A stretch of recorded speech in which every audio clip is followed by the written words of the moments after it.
আসতে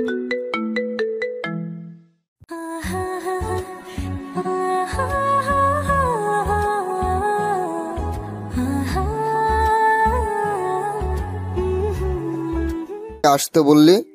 আমি পেছনে পড়ে দাঁড়িয়ে থাকায় আমাকে দেখল না। আমি না তাকানোয় রেগে আরো কাছে এসে আমাকে শালা বলেই কলার ধরে ঘুরতেই ছেলেটির হাত পা কাঁপা শুরু হয়ে যায় আর তার পায়ের নিচ থেকে মাটি সরে যায়। সে এটা কার সামনে দাঁড়িয়ে আছে, আবার কলারও ধরলো, গালিও দিল। মায়ের খাওয়া ছেলেদের থেকে একজন বলল, ভাই ওকে মারেন ভাই, ছাড়বেন না। তুই জানিস তোরা কাকে মারতে এসেছিস? ভাই আমাকে মাফ করে দিন। ভাই কে? ভাই মাফ করে দেন, আমাদের ভুল হয়ে গেছে। রাকিব সহ সবাই দেখি অবাক। যাও, মাফ করে দিলাম, ওদের নিয়ে চলে যাও। সরি ভাই। ওরা চলে যায়। এটা কি হলো? তুই কে যে ও এত ভয় পেল? কেউ না, এবার বাসায় চলো। এরপর আমরা চলে যাই আর বাসায় গিয়ে আগের মতোই সব শেষ করলাম। পরদিন ভার্সিটি যেতেই গেট দিয়ে ঢুকতেই দেখলাম রাকিবরা সবাই একসাথে মনমরা প্লাস রেগে বসে আছে। আমি ভাবলাম কি হয়েছে, আবার ওদের কাছে যেতেই রাকিব বলল, কিরে এত দেরি কেন তোর? এমনি। চল, তোরা ক্লাসে যাবি না?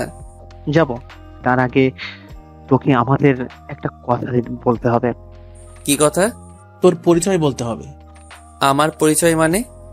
মানে তুই কে, আগে কি ছিলি, যার জন্য তুই পুলিশের হাত থেকে বেঁচে গেলি, আবার কালকেও রনি তোকে দেখে ভয় পেয়েছে। আমি যদি এখন ওদের আমার পরিচয় বলি তাহলে ওরা আমাকে ভুল বুঝবে। পরে বলবো, এখন ক্লাসে চল। পরে না, এখন বল। বললাম তো পরে বলবো। না, তোকে এখনই বলতে হবে। তোরা এমন করছিস কেন? বললাম তো পরে বলবো। ওরা আর কিছু না বলে সবাই ক্লাসে চলে গেল। আমি তোদের কিভাবে আমার অতীতটা বলবো তাই ভেবে একটু কষ্ট পেলাম। তারপর আমিও ক্লাসে চলে গেলাম। গিয়ে দেখি ওরা যে যার মতো বসে রয়েছে। আমিও গিয়ে বসে পড়লাম, কিন্তু পুরো ক্লাসে ওরা আর কেউ আমার সাথে কথা বলল না, এমনকি ক্লাস শেষেও না। ওরা যে যার মতো চলে গেল। ওরা এখন ইগনোর করতেছে, এটা আমি বুঝলাম। আমিও বাসায় চলে আসলাম। তবে আরেকটা বিষয় খেয়াল করলাম ভার্সিটিতে, তা হলো আজ ক্লাসে সামিয়া ছিল না, তার মানে ও আজকে ভার্সিটি আসেনি। আরে আমি ওর কথা ভাবছি কেন? হ্যাঁ, আমি ওকে ভালোবেসে ফেলেছি, কিন্তু ও আমাকে মানার জন্য মানুষ ডাকলো। এখন শুধুই ওর জন্য আমার যা আছে তা হলো ঘৃণা। হ্যাঁ, আমি ওকে ঘৃণা করি। এর পরের দিন ও ভার্সিটি গেলাম। গিয়ে দেখি ওরা সবাই একসাথে আড্ডা দিচ্ছে। আমি ওদের কাছে যেতেই সবাই চল ক্লাসে। আমাকে দেখেও না দেখার ভান করলো। এরপর ওরা সবাই ক্লাসে চলে গেল। আমিও ক্লাসে আসলাম। আজও ওরা কেউ আমার সাথে কথা বলেনি, এমনকি আমি বলতে গেলেও ওরা বলে না, আমাকে পাশ কাটিয়ে চলে যায়। আজও দেখলাম সামিয়া ভার্সিটি আসেনি, তাতে আমার কি। এরপর বাসায় চলে আসলাম। এইভাবেই 5 দিন চলে গেল। ওরা কেউ আমার সাথে কথা বলে না। এটা আমি আর নিতে পারছি না। রাকিবকে ফোন দিলাম, অনেকবার ফোন দেওয়ার পরও তুলতেছে না। পরে তুললো। কি হলো, ফোন দিচ্ছিস কেন? তোরা সবাই আমার সাথে এমন করছিস কেন? কেমন করেছি? প্লিজ, আমি আর নিতে পারছি না। আমরাও নিতে পারছি না। আমরা তোকে ফ্রেন্ড বানালাম আর তুই আমাদের পর ভাবিস? আমাদেরকে তোর পরিচয় বলতেও সমস্যা? আমার পরিচয় বললে তোরা আমায় মানতে পারবি না। দেখ, তুই আমাদের সবার ফ্রেন্ড। তোর অতীত যতই খারাপ হোক না কেন, আমরা তোর অতীত দেখে তোকে ফ্রেন্ড বানাইনি। তোরা সবাই আমার অতীত জানতে চাস তো? ঠিক আছে, কাল সবাইকে আসতে বলিস, আমি তোদের সব বলবো। ওকে, এখন রাখি। এরপর কথা শেষ করে ভাবতে লাগলাম ওদের কথাটা কিভাবে বলবো। আমার একটা কালো অতীত আছে যা ওরা মানতে পারবে না, কিন্তু আমার যে ওদের বলতেই হবে। এখানে আসার পর ওদেরই কাছে পাইছিলাম, তাই ওদের হারাতে পারবো না। যেভাবেই হোক ওদের বলতে হবে। এরপর দিন ভার্সিটি গেলাম। গিয়ে দেখলাম ওরা সবাই বসে আছে। সবাই ক্লাসে চল, ক্লাস শেষে তোদের আজকে সবকিছুই বলবো। তারপর ওদের নিয়ে ক্লাসে চলে গেলাম। আজ দেখি সামিয়া এসেছে, তবে আমাকে কিছুই বলেনি। অনেকদিন পর ভার্সিটি আসলো সামিয়া। ক্লাস শেষে সবাইকে নিয়ে ভার্সিটির পিছনে পুকুর পাড়ে চলে আসি। তোরা সবাই আমার অতীত জানতে চাস তো? তাহলে শোন। অতীতে চলে গেলাম। তখন আমি অনার্স 2য় বর্ষে। পড়ালেখায় অনেক ভালো ছিলাম, কিন্তু ওখানে গিয়ে আমি পড়ালেখা একদম ছেড়ে দেই আর সবসময় ঘোরাফেরা আর আড্ডা দিয়েই কাটাতাম। এভাবে চলতে চলতে আমি রাজনীতির দিকে ঝুঁকে পড়ি। আমি একটা গ্যাংও শুরু করি। ফ্যামিলির সবাই অনেক বাধা দেয়, তাও আমি শুনিনি। একটা সময় আমার গ্যাংটা এতটাই চলে যায় যে কারো কোনো ক্ষতি করতে পিছুপা হতাম না। সবসময় মারামারি, চাঁদাবাজি এসবই করতাম। আর সব জায়গায় আমাদের গ্যাংটা পরিচিত হয়ে যায়। কেউ আমাদের কোনো কাজে বাধা দিলে তারই অবস্থা খারাপ হতো। তাই কেউ সাহস করতো না আমাদের কিছু বলার। আর আমরা এটা ওটা খারাপ কাজ শুরু করে দেই। একটা সময় আমরা ড্রাগ সাপ্লায়ার আর আরো যত খারাপ কাজ আছে সব করা শুরু করে দেই। কোনো গ্যাং ওই আমাদের সাথে টক্কর দেওয়ার সাহস পেত না। আর গ্যাংয়ের বস ছিলাম আমি। আমাকে সবাই এক নামেই চিনতো। বাসার সবাই আমাকে অনেক বারণ করতো, কিন্তু কারো কথাই শুনতাম না। একদিন আমার এক বন্ধু এসে বলল ও নাকি একটা মেয়েকে ভালোবাসে, কিন্তু মেয়েটার বিয়ে ঠিক হয়ে যায়। আর বিয়েও হয়ে যাচ্ছে। তাই আমি ভাবলাম যে মেয়েটাকে কিডন্যাপ করব। সেই অনুযায়ী ওই দিন রাতেই মেয়েটার বাসার সবার সামনেই, এমনকি বিয়ে বাড়ির সকল মানুষের সামনেই মেয়েটাকে কিডন্যাপ করি। তবে আমি জানতাম না যে এটাই আমার জীবনে একটা কাল হয়ে নামবে। এরপর মেয়েটাকে ওই ছেলেটা, মানে আমার বন্ধুর সাথে বিয়ে দিয়ে রাতে আমি বাসায় গিয়ে দেখলাম আব্বু ড্রয়িং রুমে বসে আছে। দেখেই মনে হচ্ছে অনেক রেগে আছে। আমি বাইরে গ্যাংস্টার হতে পারি, কিন্তু বাসায় আসলে আমার সব সাহস শেষ হয়ে যায়। কারণ আমি আমার আব্বু, আম্মু আর আমার বোন মিতুকে অনেক ভালোবাসি। আব্বু রেগে আছে দেখে ভাবলাম আব্বুর আবার কি হয়েছে। আমিও কিছু না বলে আমার রুমের দিকে চলে যেতে যাব। ঠিক তখনই আব্বু আমাকে ডাক দিল। আমি আব্বুর সামনে গেলাম ভয়ে ভয়ে। আব্বু কি হয়েছে? এটা বলতেই আমার গালে একটা থাপ্পড় পড়ল। আমি গালে হাত দিয়ে সামনে তাকিয়ে দেখি না, আব্বু মারে নাই। তাহলে কে মারলো? পাশে দেখলাম আম্মু। আম্মুই আমাকে থাপ্পড় মারলো। ব্যথার চেয়ে বুকের আঘাত আরো বেশি লাগলো। কারণ আম্মু কোনো দিন আমাকে মারা তো দূরে থাক, কোনোদিন বকাও দেয়নি। আব্বু বকা দিলেও আম্মুর জন্য পেরে উঠতো না। আর আজ আম্মুই আমাকে থাপ্পড় দিল। আমার চোখ দিয়ে 2 ফোঁটা পানি পড়ল। আম্মুর দিকে করুণ দৃষ্টিতে তাকিয়ে বললাম, আম্মু তুমি আমাকে মারলে? হ্যাঁ মারলাম তোকে, আরো মারা উচিত। কেন আম্মু, আমি কি করলাম? কি করেছিস তুই? তোকে আমার ছেলে বলতে লজ্জা লাগতেছে। আব্বু প্লিজ ওভাবে বলো না। আমি কি করলাম? কি করিসনি তুই সেটাই বল। তুই এতদিন মারপিট করেছিস, খারাপ কাজ করেছিস, তা আমরা জানতাম না, কিন্তু আজ নিজের চোখে দেখলাম। তোর নামে আমাকে অনেকে অনেক কিছুই বলতো, কিন্তু আমি তোর উপর বিশ্বাস ছিল যে আমার ছেলে এগুলো কোনো দিনও করতে পারে না। আর তুই আজ আমাদের বিশ্বাসের এই মূল্য দিলি। তুই আজকে আমার বাড়ি থেকে বের হয়ে যাবি। আব্বু তোমাদের ছেড়ে আমি কোথায় যাব? আমার কোনো ছেলে নেই, আমার ছেলে আমাদের কাছে মারা গেছে। আব্বু তুমি এসব কি বলছো? আম্মু তুমি কিছু বলছো না কেন? আম্মু কিছুই বলছে না, শুধুই কান্না করে যাচ্ছে। ভাইয়া তুই কাজটা ঠিক করিসনি। কি খারাপ কাজ করলাম আমি? এখন সাধু সাজা হচ্ছে, তাই না?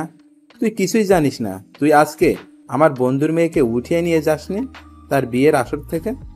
আব্বু ও একটা ছেলেকে ভালোবাসে, আর ছেলেটাও মেয়েটাকে ভালোবাসে। চুপ, একটা কথাও বলবি না। কিসের ভালোবাসা? তুই জানিস তোর জন্য মেয়েটার বাবা স্টক করেছে, আর শুধু তোর জন্য আমি আমার বন্ধুর নজরে সারা জীবনের জন্য ছোট হয়ে গেলাম। আব্বু মেয়েটা ছেলেটাকে ছাড়া বাঁচবে না, আর ছেলেটাও থাকতে পারবে না, আর মেয়েটা ওর কাছে সুখেই থাকবে। চুপ, একদম চুপ। তোর কাছে আমি কিছুই জানতে চাই না।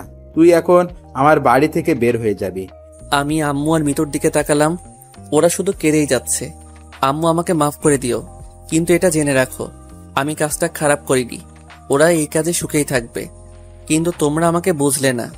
মিতুর কাছে গিয়ে পারলে তোর এই খারাপ ভাইটাকে মাফ করে দিস। শেষবারের মতো একটা চিমটি দিবি না। ও আমার সাথে শেষবারের মতো দুষ্টুমি করলো না। ওরা কাঁদতেছে। বের হওয়ার আগে দেখলাম আব্বুর চোখেও পানি। কষ্টে বুকটা ফেটে যাচ্ছে। আজ আমার জন্যই সবার চোখে পানি।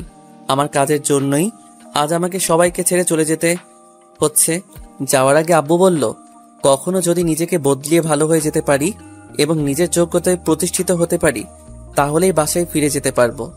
কথাটা আমার বুকে তীরের মতো বিঁধে বাসা থেকে বের হয়ে শপথ করলাম, নিজেকে বদলাবই আমি। আমাকে বদলাতে পারতেই হবে। এসব ভাবতে ভাবতে আমার বন্ধু তুহিনের বাসায় গেলাম। ওর বাসায় গিয়ে সোজা ওর রুমে গিয়ে বসলাম। তুহিন আমার কাছে এসেই, কিরে মামা, কি হলো তোর? মন খারাপ নাকি? আমি ওকে জড়িয়ে ধরে কেঁদে দিলাম। ও তো অবাক যে আমি কোনোদিন কান্না করিনি, সে আমি এত কাঁদতেছি। ওকে জড়িয়ে ধরেই বললাম, আমার সাথে কেন এমন হলো বলতে পারবি? কি হলো তা তো বলবি। যাদের ছাড়া থাকতেই পারি না তাদের ছাড়া কিভাবে থাকবো? আগে তুই বস, এই নে পানি খা। আমি বসলাম। এবার বল কি হয়েছে। তারপর ওকে সব বললাম।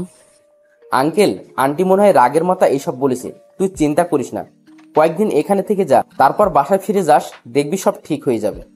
না, আমি আর বাসায় যাব না। মানে? আমি এখন আর বাসায় যাব না, আমাকে প্রতিষ্ঠিত হতে হবে, তারপর বাসায় যাব। কি বলছিস তুই, পাগল হয়ে গেছিস? না, পাগল হইনি, আমি যেটা বলছি সেটাই করব। তুই ভেবে বলছিস তো? এখন আমি ঢাকায় চলে যাব, ওখানে কোনো ভার্সিটিতে ভর্তি হয়ে আবার পড়াশোনা করব। ঠিক আছে, তুই যা ভালো বুঝিস। তুই সব ব্যবস্থা করে দে। ঠিক আছে। এর পরের দিন ওকে নিয়ে বাস স্টেশনে চলে আসি। ওখানে তোর জন্য একটা বাসা ঠিক করে দিয়েছি, আর তোর অ্যাকাউন্টে টাকা দিয়ে দিছি। ধন্যবাদ দোস্ত, এটা বলে ওকে জড়িয়ে ধরি। শুধু ধন্যবাদ না, তোকে ওখানে গিয়ে প্রতিষ্ঠিত হতে হবে। আর এই নে তোর বাসের টিকিট আর বাসাটার ঠিকানা। এরপর ওর থেকে বিদায় নিয়ে বরিশাল থেকে এখানে চলে আসি। আমার চিরচেনা শহরটাকে বিদায় দিয়ে ওদের দিকে তাকিয়ে দেখলাম ওদের সবার চোখ ঝলমল করছে। আমায় মাফ করে দিস তোরা, এটা বলে ওখান থেকে চলে আসতে যাব, ঠিক তখনই রাকিব এসে আমাকে জড়িয়ে ধরে কান্না করে দেয়। কোথায় যাচ্ছিস আমাদের ছেড়ে? আমার মতো একজন খারাপ ছেলেকে তোরা বন্ধু হিসেবে রাখতে পারবি? দেখ, তুই আমাদের বন্ধু, অতীত হলো অতীত, আর কোনোদিন যদি এরকম কথা বলিস তাহলে তোকে খুন করে ফেলবো। আমাদের মাফ করে দিস, আমরা তোকে ভুল বুঝে কষ্ট দিয়েছি। আমাদের মাফ করে দিস ভাই, আর তুই তো স্বপ্ন পূরণ করবি, আমরা তো সাথে আছি। আরে তোরা মাপ চাচ্ছিস কেন? তোরাই আমার সব। রাকিব, রিফাত, রাব্বি সবাই মিলে আমাকে জড়িয়ে ধরে। আজ মনে হচ্ছে আমি আর একা নই, আমার একটা পরিবার চলে গেছে, আর আল্লাহ আমায় আরেকটা পরিবার দিয়েছে। ওদেরকে নিয়ে আর ভাবিস না, এখন থেকে তুই সব সময় আমাদের সবাইকে বাসে পাবি। তোদের সবাইকে অনেক ধন্যবাদ। আচ্ছা, এখন ক্লাসে চল। ও, ভুলে গেছিলাম, সামিয়া আজ তোর কথা জিজ্ঞেস করেছিল তুই আসার আগে। কেন? জানি না। আচ্ছা চল। এরপর যখন ক্লাসের দিকে যাব ঠিক তখনই দেখলাম সামিয়া। যখনই আমরা ক্লাসের দিকে যাওয়া শুরু করতে যাব ঠিক তখনই দেখলাম সামিয়া আমাদের ঠিক পেছনে একটা গাছের পাশে দাঁড়িয়ে আছে। আর অবাক করা বিষয় হলো ওর চোখে পানি। আমরা ওর দিকে তাকাতেই ও কান্না করতে করতে চলে যায়, কিছু বলার সুযোগও দেয়নি। এটা কি হলো? কিছুই বুঝতেছি না। ও এখানে কখন আসলো? আরে কখন আসলাম এটা বাদ দে, প্রধান কথা হলো ওর চোখে পানি কেন? কিছুই বুঝতেছি না, ওদের সবার মাথায় একটাই প্রশ্ন, ও এখানে কখন আসলো, আর এসে থাকলেও ও কান্না করতেছে কেন? আচ্ছা বাদ দে ওর কথা, হয়তো আবার নতুন কোনো ষড়যন্ত্র করতে এসেছিল। না রে, ওর চোখে অন্য কিছু দেখলাম। মানে? না কিছু না, ক্লাসে চল। এরপর ক্লাসে চলে আসলাম। ক্লাসে এসে দেখি ও এখনো কান্না করতেছে, আর আমরা ভিতরে ঢুকতেই আমাদের দেখে ক্লাস থেকে চলে গেল। আর অবাক হওয়ার বিষয়, ও আর ক্লাসেই আসেনি, তার মানে ও বাসায় চলে গেল। আরে আজব, আমি ওর কথা ভাবতেছি কেন? হ্যাঁ, এক সময় ওকে ভালোবাসতাম, কিন্তু এখন ওকে শুধু ঘৃণা করি। হয়তো পুকুর পাড়ে গিয়েছিল আবার আমাকে কোনোভাবে শায়েস্তা করতে। এখন পাঠকগণ, আপনারা কি ভাবতেছেন? সামিয়া ওখানে কেন গেল? তাহলে আপনাদের বিষয়টি পরিষ্কার করে দেই। শাকিলরা যখন একসাথে ক্লাস থেকে বের হয়েছিল তখন সামিয়া ও ওদের পিছনে চলে আসে।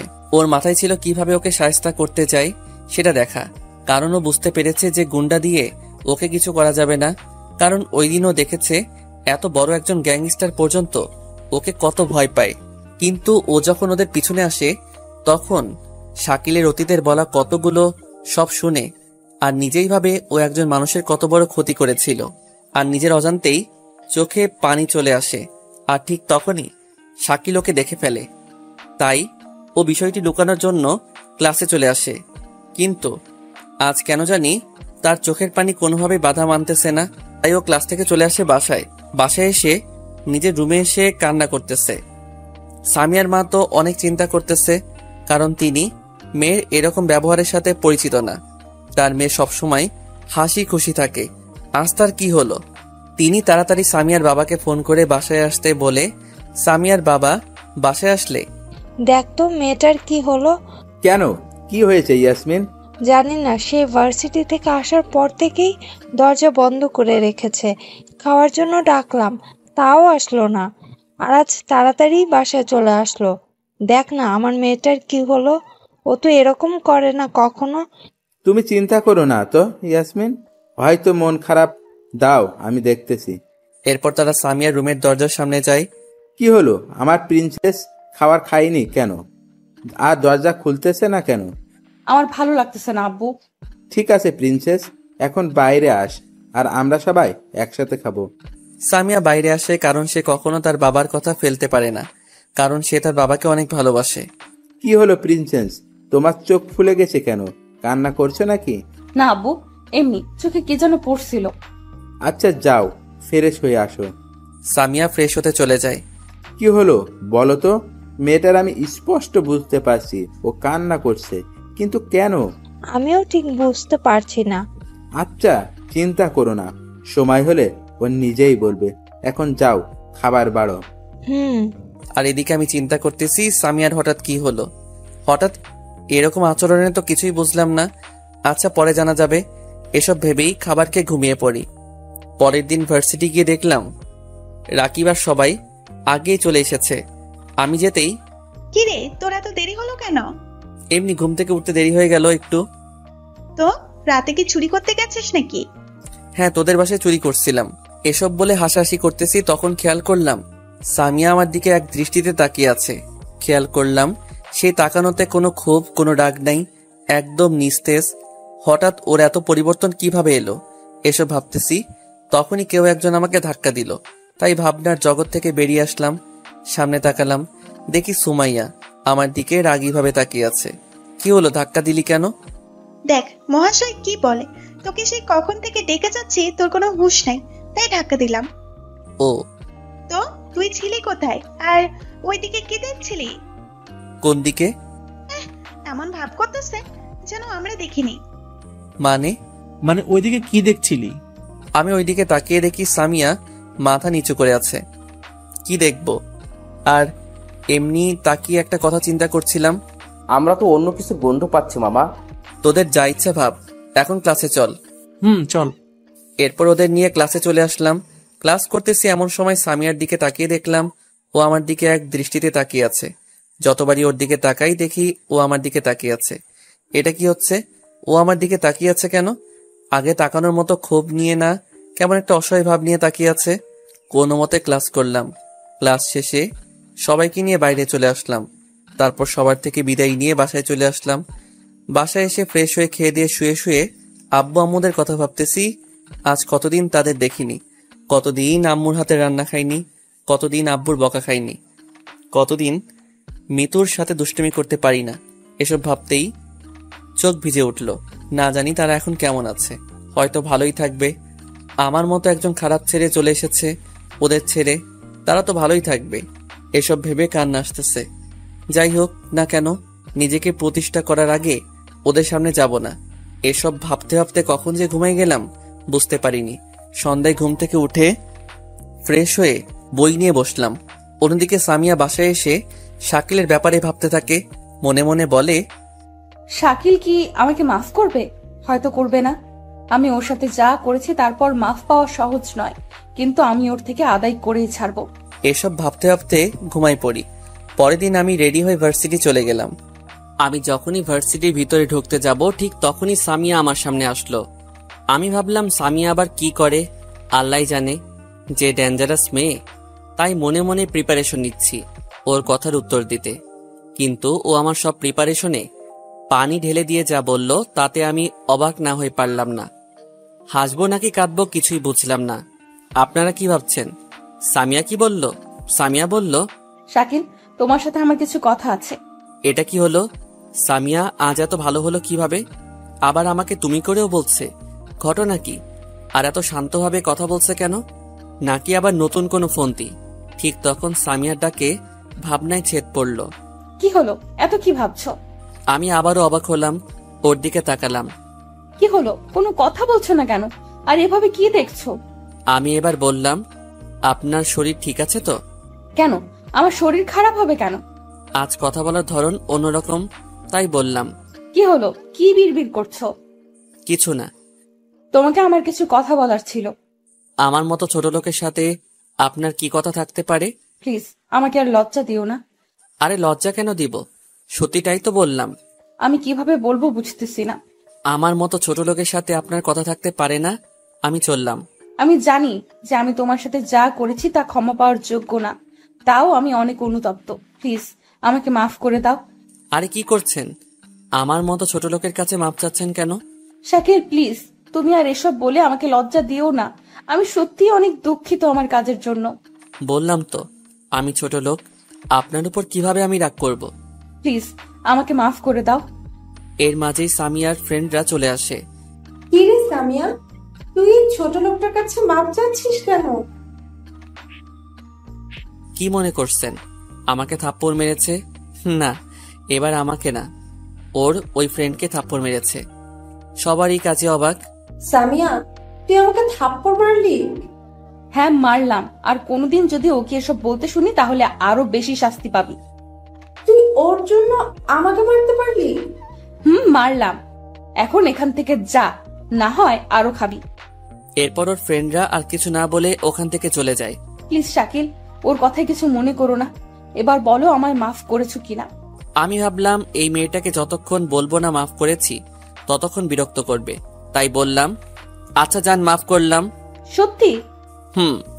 এরপর সামিয়া কিছু বলতে যাবে তখন তাকে থামিয়ে দিয়ে বললাম আমার ক্লাস আছে, যেতে হবে। এটা বলে আর কিছু বলতে না দিয়ে ওর সামনে থেকে রাকিবদের কাছে চলে আসি। কি রে, কি বললা এতক্ষণ তোকে? আবার দেখলাম ওর বান্ধবীকে থাপ্পড়ও মারলো। কি হলো ওখানে? আরে কিছু না। ওই সামিয়ার আবার কি হলো? হঠাৎ বদলে গেল কেন? আর আমার কাছে মাপ চাচ্ছে কেন? আর মাফ করে দেওয়াতে এত খুশির কি আছে? আর ওর বান্ধবীকেও থাপ্পড় মারলো কেন? আল্লাহই ভালো জানে মেয়েটার মাথায় আবার কি চলছে। এসব ভাবছি তখন রাকিবের ডাকে ভাবনায় ছেদ পড়লো। কিরে, এত কি ভাবছিস তুই? কিছু না। চল ক্লাসে চল। চল। এরপর ওদের নিয়ে ক্লাসে চলে আসলাম। ক্লাস করতে গিয়ে পড়লাম আরেক ঝামেলায়। সামিয়া মেয়েটা আমার দিকে বারবার তাকিয়ে থাকছে। যখনই ওর দিকে তাকাই দেখি ও তাকায় আছে। কোনো মতে ক্লাস শেষ করলাম। ক্লাস শেষে বাইরে এসে ভাবতেছি মেয়েটার আবার কি হলো, এমন আচরণ করতেছে কেন? এসব ভাবতেছি ঠিক তখনই সামিয়া আমার সামনে চলে আসে। কি ভাবছো এত? তা আপনাকে বলতে বাধ্য নই। ও আচ্ছা, চলো ওখানে বসি। আপনার সাথে কেন বসবো? আর একবার আপনি বললেন নাক ফাটিয়ে দেব। নাকটা কি আপনার বাবার সম্পত্তি যে পাঠিয়ে দিবেন? আচ্ছা একটু বসো না প্লিজ। আমি দেখলাম মেয়েটা নাচরবান্দা, আর বাসায় যেতেও আরো দেরি আছে, তাই ভাবলাম বসলে অসুবিধা নাই, তাই ওর সাথে বসলাম। ওদিকে আমার দিকে ঘেঁষে বসতেছে, তাই আমিও একটু দূরে বসলাম। জানো শাকিল, আমি কেন এরকম আচরণ করি সবার সাথে? না বললে জানবো কেমনে? তোমাকে আজ সব বলবো। আমার যখন বয়স 6 বছর তখন আমার আম্মু বাসা থেকে চলে যায়। কোথায় গেছে কেউ জানে না। তারপর আমার জন্য আব্বু আমার আন্টিকে বিয়ে করে, কিন্তু আমাকে তেমন শাসন করে না, কারণ আমি নাকি কষ্ট পাবো, যা তারা চায় না। শাসন করার মতো কেউ ছিল না। আব্বুও কাজের জন্য তেমন সময় দিতে পারতো না, তাই কারো শাসন পাইনি, তাই এতটা বিগড়ে গেলাম। আপনি এসব আমাকে বলতেছেন কেন? তুমিই তো আমার সব। কি বললেন বুঝলাম না। কিছু না। আচ্ছা বাসায় যাব। আচ্ছা যাও, তার আগে তোমার নাম্বারটা দাও। কেন? এই এত কথা বলো কেন? যা বললাম তাই দাও। আচ্ছা নেন, 018। আচ্ছা এবার যাও, ভালো থেকো। এরপর চলে আসলাম। এর আগামাথা কিছুই বুঝতেছি না, ওরে আচরণ কেন হঠাৎ। এরপর রাকিবের কাছে গেলাম। কিরে বাসায় যাবি না? যাব। তার আগে বল, ওর সাথে এতক্ষণ কি করছিলি? কিছু না, বাদ দে। এরপর ওকে নিয়ে চলে আসলাম। রাতে বসে আছি, এমন সময় আননোন নাম্বার থেকে কল আসলো। প্রথম কয়েকবার কেটে দিলাম, তাও করতেছে, তাই রিসিভ করলাম। ফোন রিসিভ করতে ওপাশ থেকে বলে উঠলো, ওই তোমার সমস্যা কি? এতবার ফোন দেওয়ার পরও রিসিভ করছো না কেন? আননোন নাম্বার, তাই রিসিভ করিনি। কে আপনি? ও তাই বলে এতবার কল দেওয়ার পরও রিসিভ করবে না? আচ্ছা বাদ দাও, খাবার খেয়েছো? আশ্চর্য, তা আমি আপনাকে বলতে যাব কেন? সত্যি আমাকে চিনতে পারোনি? না। সত্যিই চিনতে পারছো না? আরে এক কথা কয়বার বলবো, আপনাকে আমি চিনতে পারিনি। ঢং না করে পরিচয় বলেন। বাহ বাহ, ভাব কত। কি বললেন? কিছু না, আমি সামিয়া। কোন সামিয়া? ওই শালা, তুই কয়টা সামিয়াকে চিনিস? আপনি কোন সামিয়া তাই বলেন। আজ সকালে নাম্বার নিলাম আর এখনই ভুলে গেলি? ও আপনি? এবার চিনলে? কিন্তু আপনি এই সময় ফোন দিলেন কেন? কেন, ফোন দেওয়া যাবে না? না যাবে না, এটা বলেই ফোন কেটে দিলাম। আর কিছু বলার সুযোগ দিলাম না। এরপর আরো অনেক ফোন দিল, আমি মোবাইলটা সাইলেন্ট করে ঘুমাই পড়লাম। সকালে একটু দেরিতে ঘুম থেকে উঠলাম, তারপর ফ্রেশ হয়ে খাবার খেতে গেলাম নিচে। সুপ্রিয়া আন্টি কেমন আছেন? ভালো বাবা, তুমি কেমন আছো? ভালো আন্টি। বসো, নাস্তা দিচ্ছি। আন্টি আপনি খেয়েছেন? আগে তুমি খেয়ে নাও। আরে বসেন, একসাথে খাবো। তারপর আন্টিকে নিয়ে খেতে বসলাম। আন্টি আজকে মর্জিনা খালা আমাদের কাজের বউ আসেনি? না, এখনো আসেনি। আপনাদের মনে হয়তো ইতিমধ্যে প্রশ্ন জেগেছে যে ইনি আমার কি রকম আন্টি হন। তাহলে আপনাদের ক্লিয়ার করে দেই, ইনি হলেন এমন একজন মহিলা যার কোনো মহিলা নাই। এতদিন একটা বেসরকারি সংস্থায় কাজ করেছেন। সেই দিন বাসা থেকে চলে আসার সময় ইনাকে স্টেশনের ওখানে কান্না করতে দেখে ওনার কাছে যাই। তারপর জানতে পারলাম তিনি একটা সংস্থায় কাজ করেন, কিন্তু কোনো কারণে তার চাকরিটা চলে যায়, আর এখন তার যাওয়ার আর কোনো জায়গা নাই। তাই আমি আসার সময় আমার সাথে নিয়ে আসি। তিনি আমায় তার ছেলের মতোই ভালোবাসেন। আসলে আমিও এই কদিনে ওনাকে অনেক ভালোবেসে ফেলেছি, একদম আমার মায়ের মতো তিনি। এখানে বাসার অনেক ছোটখাটো কাজ করেন তিনি, তার যাতে কষ্ট না হয় তাই একটা কাজের বুয়া রাখি। তিনি অনেক বারণ করেছেন, সব নাকি তিনি একাই করতে পারবেন, কিন্তু আমি জোর করেই রাখি। আসল কথা হলো আমি ইনাকেই এখন মায়ের মতো ভালোবাসি, আর আন্টি আমাকে ছেলের মতো ভালোবাসে। আন্টিকে আমি আমার ব্যাপারে সব বলেছি। তাই বাবা, তুমি আজ ভার্সিটি যাবে না? একটু বেলা করে ঘুম থেকে উঠেছো যে? না আন্টি, আজ যাব না। সে কি, কেন? এখানে আসার পর থেকে আপনি বাসা থেকে বের হননি, আর আমিও আপনাকে তেমন সময় দিতে পারিনি। তাই আজ সারাদিন আপনাকে নিয়ে ঘুরবো আর শপিং করতে যাব আপনার জন্য। তাই বলে পড়া বাদ দিয়ে? আন্টি আজ তেমন গুরুত্বপূর্ণ ক্লাস নাই, তাই আজ সারাদিন আপনার সাথেই থাকবো। আপনি কিন্তু না করতে পারবেন না? আচ্ছা ঠিক আছে, তা হবে, কিন্তু শপিং কেন? আমার তো কাপড় আছে। তো কি হয়েছে, প্লিজ আপনি না করবেন না। এখানে আসার পর থেকে আপনি কিছুই কিনেননি, আর যদি না কিনেন তাহলে মনে করব আপনি আমাকে একটু ভালোবাসেন না। আচ্ছা আচ্ছা ঠিক আছে, বের হব। এবার খুশি তো? অনেক থ্যাংক ইউ আন্টি। পাগল একটা। আসলে আমি আন্টির মাঝে আমার আম্মুকে খুঁজে পাই, একদম আমার মায়ের মতো। তারা তো আমায় বের করে দিয়েছে, আমি প্রতিষ্ঠিত হওয়ার আগে আর তাদের কাছে যেতে পারবো না। এসব ভাবতেই চোখে পানি চলে আসলো। কি হলো বাবা, তুমি কাঁদছো কেন? আর কি ভাবছো? আন্টি আমার কপাল যে খুব খারাপ। আমার বাবা মা আমায় বাসা থেকে বের করে দিল। আজ 2 মাস তাদের দেখতে পাইনি। চিন্তা করো না বাবা, আমি তো আছি। আর দেখো, একদিন সব ঠিক হয়ে যাবে। আন্টি কেন তারা আমাকে বোঝার চেষ্টা করলো না? তুমি মন খারাপ করো না, সব ঠিক হয়ে যাবে। আমি নিজেকে সামলিয়ে নিয়ে, আন্টি আপনি যান, রেডি হয়ে আসেন। আমিও রেডি হচ্ছি। যাও। তারপর রেডি হয়ে আন্টিকে নিয়ে বের হলাম। আন্টিকে নিয়ে অনেক ঘুরলাম, পার্কে বসে গল্প করা, সাথে বাদাম খাওয়া, এভাবে দুপুর পর্যন্ত ঘুরলাম। তারপর একটা রেস্টুরেন্টে গিয়ে দুপুরের খাবার খেলাম। খাওয়া দাওয়ার পর আন্টিকে নিয়ে শপিং মলে গেলাম, আর আন্টির জন্য অনেক কিছু কিনলাম। আন্টিও আমার জন্য কিনলো, আর কাজের বুয়ার জন্য কাপড় নিল। আন্টির এসব ব্যবহারে আমি সবসময় মুগ্ধ হয়ে যাই। তিনি কাজের বুয়ার কথা বলেননি, তার সব কাজে আমার ভালো লাগে। শপিং শেষে আন্টি বলল, আমার জন্য এত কিছু নেওয়ার কি দরকার ছিল? আমি আমার আন্টির জন্য নিলাম তো কি হয়েছে? আচ্ছা থাক, আর অভিমান করতে হবে না, এবার বাসায় চলো। আপনি একটু দাঁড়ান, আমি রাকিবের কাছে একটা ফোন করে আসি। আচ্ছা যাও। তারপর আমি ওখান থেকে একটা নীরব জায়গায় আসলাম। ফোন বের করতেই আমি অবাক, 50+ মিসড কল, আর সবই সামিয়ার নম্বর থেকে। এই মেয়েটা পাগল নাকি? এত কল দেওয়ার মানে কি? আর ফোন সাইলেন্ট থাকায় আমিও জানতে পারিনি। আর ঠিক তখনই রাকিব ফোন দিল, আমি রিসিভ করলাম। ওই কই তুই, ফোন দিচ্ছি পিক করিস না কেন? আর ভার্সিটি আসলি না কেন আজকে? আমি শপিং এ এসেছি আন্টিকে নিয়ে, আর মোবাইল সাইলেন্ট থাকায় জানতে পারিনি। কোন আন্টি? এটা বলল কারণ ওরা জানে এখানে আমার কেউ নাই, আর আন্টির ব্যাপারে ওদের কিছু বলিনি। পরে সব বলবো তোকে। এখন কেন ফোন দিয়েছিস বল? তুই শালা ওখানে শপিং করিস, আর সামিয়া তোর কথা জিজ্ঞেস করতে করতে আমাদের মাথা খাচ্ছে। আমার কথা জিজ্ঞেস করছে কেন? তুই জেনে নিস। আর সামিয়া আমাদের থেকে তোর বাসার ঠিকানা নিয়ে চলে গেল। তুই ওকে আমার বাসার ঠিকানা দিলি কেন? আর কিছুই করার ছিল না। আচ্ছা রাখ, পরে কথা হবে। এরপর ফোন কাটতে দেখি সামিয়া আমার দিকে আসছে, তাও আবার রাগী লোক নিয়ে। এটা কি আমি ভুল দেখছি? ও এখানে কি করবে? চোখ ভালো করে কষলে আবার তাকালাম, না ঠিকই তো, এটা সামিয়া। কিন্তু ও কিভাবে জানলো আমি এখানে? সামিয়া আমার কাছে এসেই বলল, ওই তোমার সমস্যা কি? আমার সমস্যা হবে কেন? তাহলে ভার্সিটি যাওনি কেন?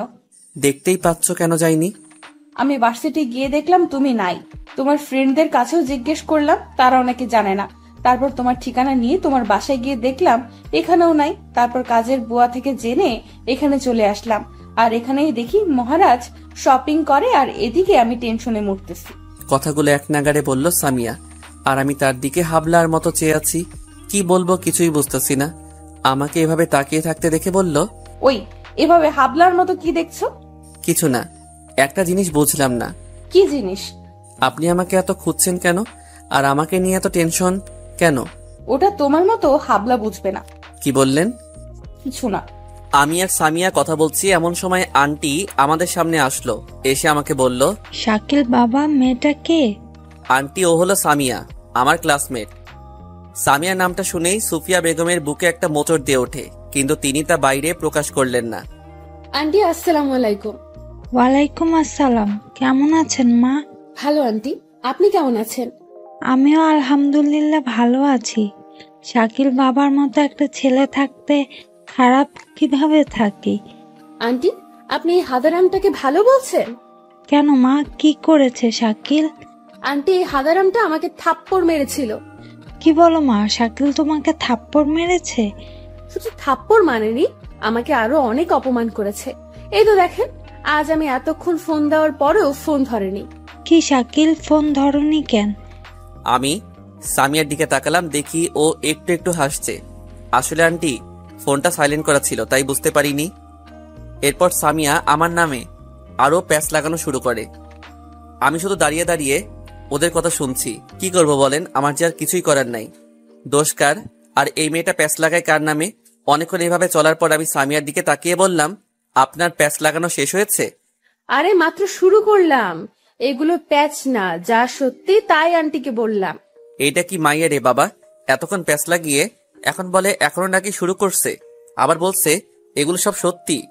কি বাবা, সামিয়া মা যা বললো তা কি সত্যি? আমি কি বলবো বুঝতেছি না, তাই মাথা নাড়ালাম। তার মানে হ্যাঁ, কি করবো আপনারাই বলেন?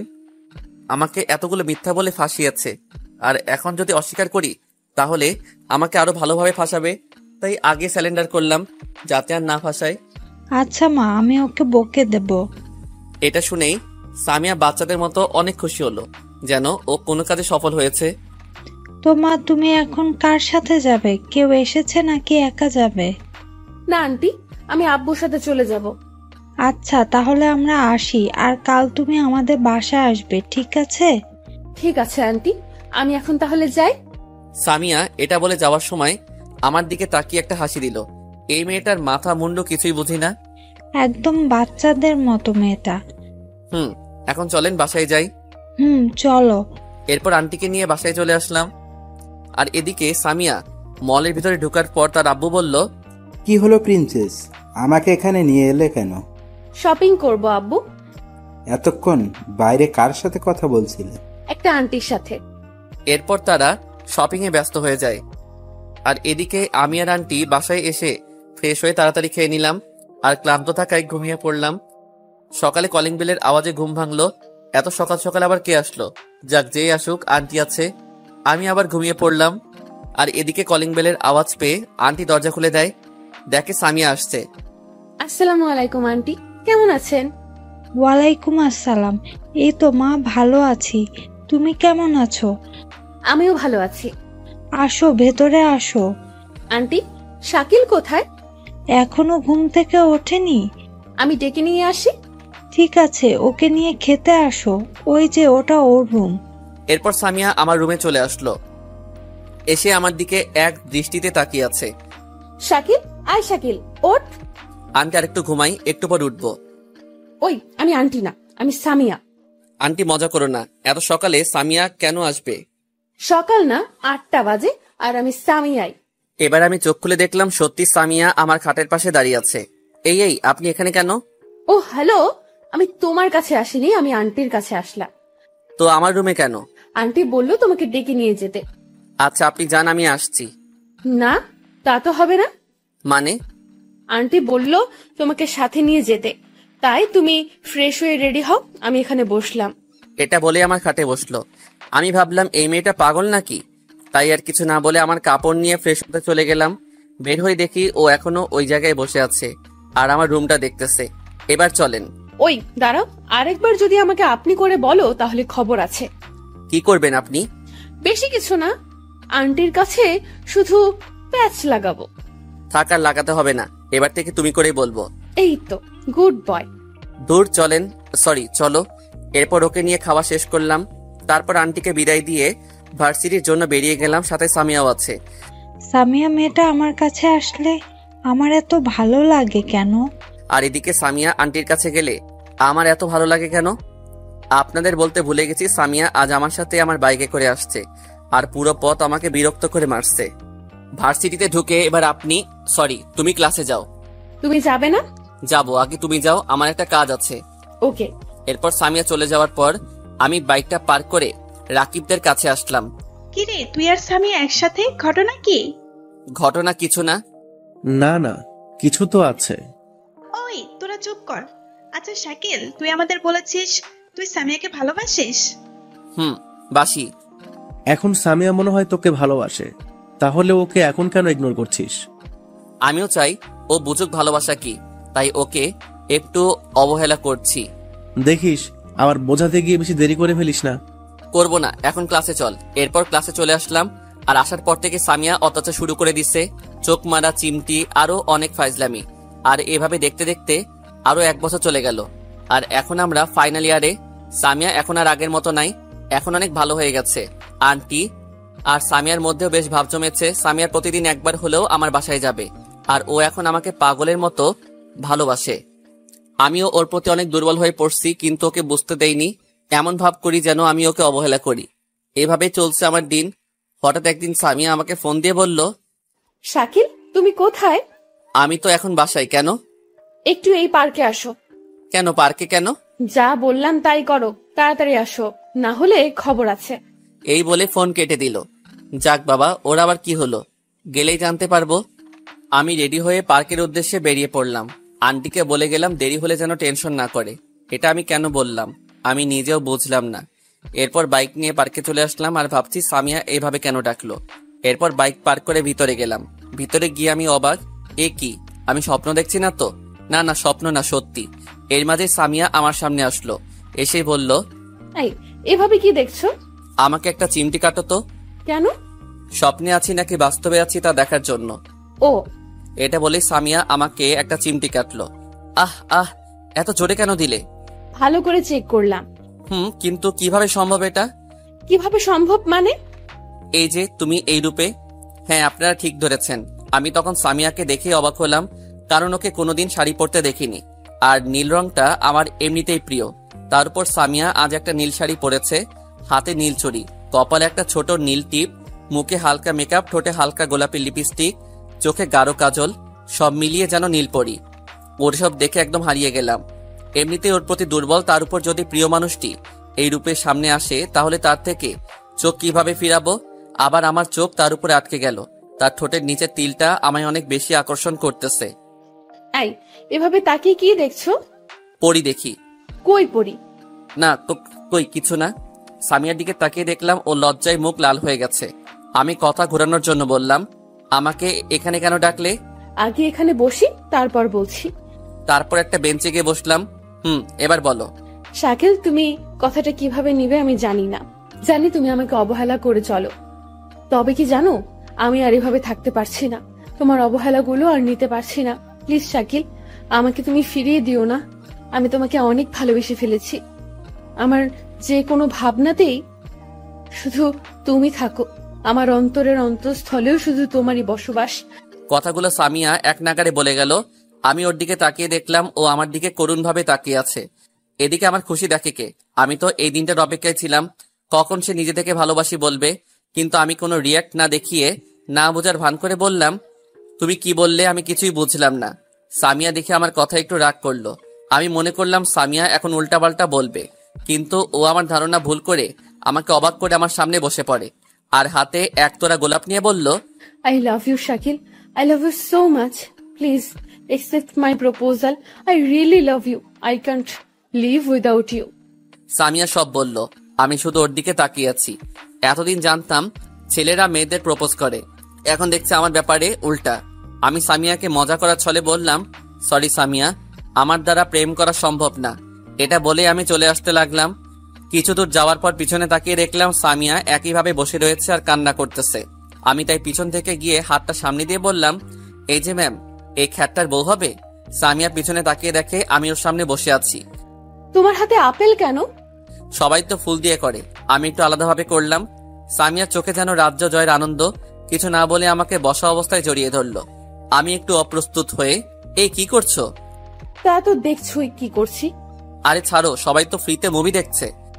দেখলে দেখো। জানো শাকিল, আমি কখনো ভাবিনি তুমি আমাকে এত সহজে মেনে নেবে। Thank you so much.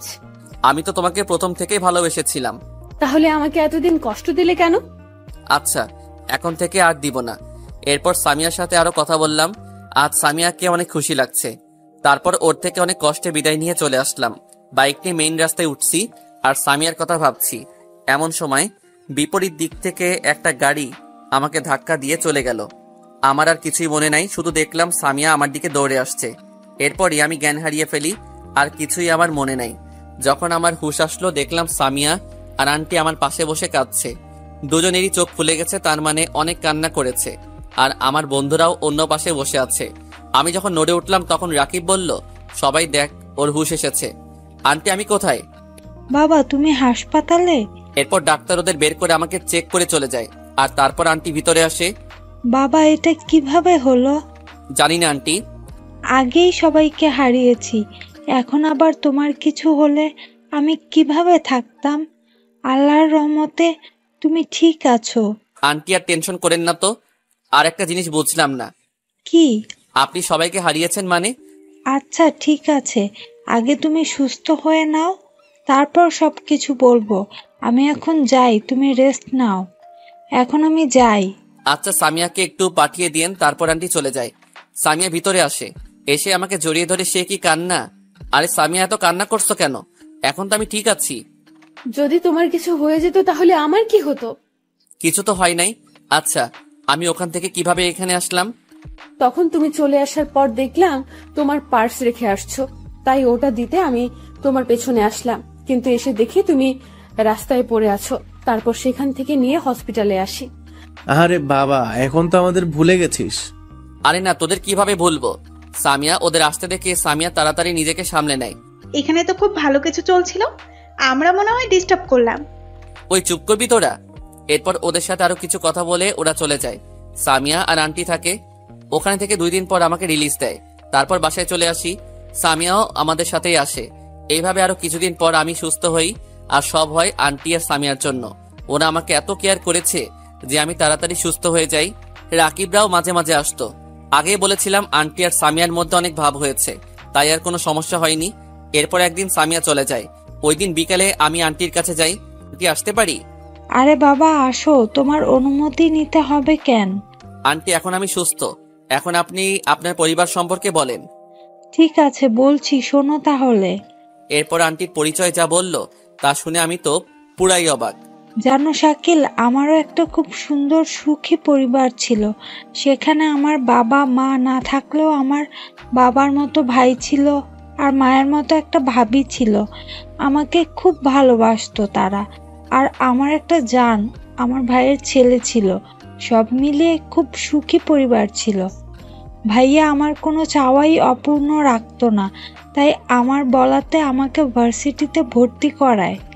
আর ওখানে গিয়েই আমি একটা ছেলের প্রেমে পড়ি। অনেক ভালোবেসে ফেলেছিলাম, ছেলেটাও আমাকে অনেক ভালোবাসতো। এই ভালোবাসায় আমি আমার পরিবারের ভালোবাসার কথাই ভুলে যাই, সবার ক্ষেত্রে যেটা হয়। একদিন আমার ভাইয়া আমাদের সম্পর্কের কথা কিভাবে যেন জেনে যায় আর আমাকে অনেক বুঝায়, কিন্তু আমি রবিনকে ভালোবাসি তাই কারো কথাই মানিনি, যার কারণে ভাইয়া আমাকে বিয়ের জন্য চাপ দিতে থাকে। একসময় আমার জন্যও পাত্র ঠিক করে ফেলে, কিন্তু আমি রবিনকে ছাড়া কাউকে বিয়ে করব না। তাই ঠিক করলাম ওর সাথে পালিয়ে যাওয়ার সিদ্ধান্ত নিলাম। জানো শাকিল, রবিন আমাকে অনেক বুঝিয়েছে যে আমার ভাইয়া আর ভাবিকে কষ্ট দেওয়া ঠিক হবে না। দরকার হলে ও নিজে গিয়ে ভাইয়ার সাথে কথা বলবে। আর যেহেতু ওর কোনো পরিবার নাই, তাই ও নিজে গিয়ে ভাইয়ার সাথে কথা বলবে। কিন্তু আমি জানতাম ভাইয়া কখনো মানবে না, তাই ওকে যেতে বারণ করে দিই। আর আমার কথাতেই একদিন ওর সাথে পালিয়ে বরিশালে ওর আগের বাড়িতে চলে যায়। অনেক কষ্ট হয়েছিল সবাইকে ছেড়ে যেতে। ভাইয়া ভাবি এদের অনেক ভালোবাসতাম। আর আমার আদরের সেই ছোট বন্ধুটা, মানে আমার ভাইয়ের ছেলে, ওকে অনেক ভালোবাসতাম। তবুও ওদের ছেলে চলে যায় রবিনের সাথে। ওখানে গিয়ে প্রথমে রবিনকে বিয়ে করি। এরপরও কোনো মতে এটা ওটা করেই সংসার চালাতো। আর আমাদের ঘর আলো করে আমাদের মেয়ে সামিয়া জন্ম নেয়। ওর জন্ম হওয়ার পর আমাদের সব দুঃখ যেন মুছে গেল। সামিয়া আমাদের ঘরকে একদম পরিপূর্ণ করে দিল। এর ঠিক সামিয়ার জন্মের 2 মাস পর রবিন একটা এনজিওতে চাকরি পায়। আর আমাদের সব অভাব একদম মুছে যায়। সামিয়াও ধীরে ধীরে বেড়ে ওঠে। আমাদের সংসারে অনেক সুখ আসলো, কিন্তু এত সুখ আমার কপালে সয়নি। উপরওয়ালা এত সুখ আমার কপালে রাখতে দিলেন না। সামিয়া যখন 14 বছর বয়স, তখন আমরা 3 জন মিলে গাড়িতে করে ঘুরতে যাচ্ছিলাম। কিন্তু হঠাৎ আমাদের গাড়ি অ্যাক্সিডেন্ট হয়, আর আমি ওখানে আমার সামিয়া আর রবিনকে হারিয়ে ফেলি। এটা বলে আন্টি কান্নায় ভেঙে পড়ে। আমি আন্টিকে কোনো মতে শান্ত করলাম। আন্টি আবার বলতে শুরু করলেন, তারপর ওদের হারানোর পর আমার আর কোথাও যাওয়ার জায়গা থাকে না। তবে যোগ্যতা থাকায় রবিনের চাকরিটা আমাকে দেওয়া হয়। তাতে আমার একটা সাহায্য হয়, কিন্তু কোনো একটা কারণে আমাকে কাজটা ছেড়ে দিতে হয়। কারণটা তারা আমাকে বলেনি। এরপর থেকেই বাকি সব তো তুমি জানো। আমার কিছু একটা খটকা লাগলো, তাই জিজ্ঞেস করলাম, আন্টি আপনার ভাইয়ের নাম কি আবুল হোসেন? হ্যাঁ, কিন্তু তুমি কিভাবে জানো? এবার আমি আর কান্না ধরে রাখতে পারলাম না। আমি যেটা সন্দেহ করলাম সেটাই সত্যি হলো। আন্টি আমার কান্না দেখে বলল, কি হলো বাবা, তুমি কান্না করছো কেন? আর তুমি আমার ভাইকে কিভাবে চিনো? ফুপি আমি কি হলো বাবা, বলো। ফুপি আমি তোমার হৃদয়। আমার কথা শুনে আন্টির যেন কথা বন্ধ হয়ে গেল, শুধু অঝরে কান্না করছে। আমার পাশে এসে বলল, তুমি আমার হৃদয়? হ্যাঁ ফুপি। এটা বলেই ফুপিকে জড়িয়ে ধরলাম। ফুপিও আমাকে জড়িয়ে ধরে কান্না করতে থাকে। কি আপনারা নিশ্চয়ই অবাক হচ্ছেন, ইনি আমার কে? হ্যাঁ, ইনি আমার ফুপি, যে ছোটবেলায় বাসা থেকে চলে যায়। আর হৃদয় বলার কারণ হলো, ছোটবেলায় ফুপি আমাকে আদর করে হৃদয় বলে ডাকতো। এবার গল্পে আসা যাক। আন্টি আমাকে জড়িয়ে ধরে এখনো কান্না করে যাচ্ছে। এমন সময় দরজার পাশ থেকে কেউ কথা বলে উঠল, আমাকে কি এখন আর মনে নাই? দরজার দিকে তাকালাম, দেখি সামিয়া দাঁড়িয়ে আছে। আর দেখে বোঝা যাচ্ছে ও কান্না করেছে, হয়তো আমাদের কথা শুনেছে। ফুপি নিজেকে সামনে নিয়ে বলল, না মা, তোমাকে কিভাবে ভুলবো? তুমি তো আমার মেয়ের মতোই। মেয়ের মতো না ছাই, আজ থেকে আমি আপনার মেয়ে। ফুপি কান্না করে সামিয়াকে জড়িয়ে ধরলো। পাগলি একটা। পাগলি। আপনারা বসেন, আমি কফি নিয়ে আসি। সে কি মা, তুমি কেন বানাবে? আমি বানিয়ে নিয়ে আসি। আরে না আন্টি, এমনিতেও কিছুদিন পর থেকে আমাকেই তো বানাতে হবে। এটা বলেই আমাকে একটা চোখ টিপ মেরে চলে যায়। কি মেয়ে রে বাবা, ফুপির সামনে লজ্জা নাই? একে বিয়ে করলে তো আমার জীবনটা তেজপাতা বানিয়ে দিবে। বাবা, সামিয়া মেয়েটা অনেক ভালো। ফুপি। ও মনে হয় তোমাকে ভালোবাসে। তোমাকে কি বলেছে? ফুপি। ওকে কোনোদিন কষ্ট দিও না বাবা। আচ্ছা ভাইয়া, ভাবি কেমন আছে? ভালোই আছে হয়তো। মন খারাপ করো না, দেখবে সব ঠিক হয়ে যাবে। এর মাঝে সামিয়া চলে আসে। আরো এটা ওটা গল্প করতেছি। সত্যি বলতে আজ মন অনেক ভালো। এরপর আরো গল্প করে সামিয়া চলে যায়। রাতে খাওয়া দাওয়া করে কিছুক্ষণ গল্প লিখে, আপনাদের বলা হয়নি আমি একজন লেখক, ঘুমিয়ে পড়লাম। সকালে সামিয়ার ডাকে ঘুম থেকে উঠি। ওই শাকিল, ওঠ। এত তাড়াতাড়ি কেন? সময় কত হয়েছে জানো? আজ না ভার্সিটিতে যাবে বলছো? যাবো তো। তাহলে ওঠো, 8:30 হয়ে গেছে। কি বলো? দাঁড়াও, আমি রেডি হয়ে আসছি। এরপর সামিয়া ড্রয়িং রুমে চলে যায়। আমি রেডি হয়ে দেখি ও টিভি দেখতেছে। এরপর ওকে নিয়ে নাস্তা করে ভার্সিটির জন্য বেরিয়ে পড়লাম। সামিয়া এখন আর ওর গাড়ি নেয় না, আমার বাইকে করেই যায়। পথের মাঝে সামিয়া জানতে চাইলো, ওই কাল রাতে কি করছো?